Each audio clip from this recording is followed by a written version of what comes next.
এটা 3 মাস ওখানে থাকে। 3 মাস এখানে 3 মাস থাকে। এখানে তখন মন্দিরটা করে তখন তো জঙ্গল ছিল। হ্যাঁ জঙ্গল। স্যার আর এই মন্দিরে যারা মিস্ত্রি ছিল স্যার এরা হলো মুসলমান। Most of this.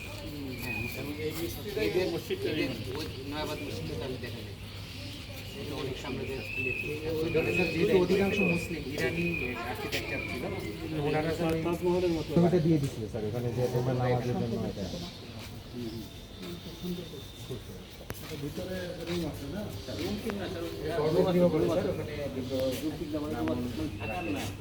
ফলগুলো ডিস্টিংক্টলি ইন্ডিভিজুয়াল 20,000 ফল আছে এবং এটা হচ্ছে এক একটা ওয়ালে আমাদের কাপড়গুলো 4টা যুগ বলা হয়।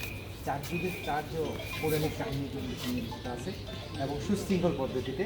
তবে তৎকালীন জমিদার যেহেতু আওরঙ্গজেব মানে ওই দিল্লির অধীশ্বরের সাথে যোগাযোগ ভালো ছিল, প্রথম 2 লাইনে কিন্তু তৎকালীন বাংলা এবং জমিদার সম্রাটদের মোগল সম্রাটদের সব সিটিগুলো এখানে 2 লাইনে সাজানো।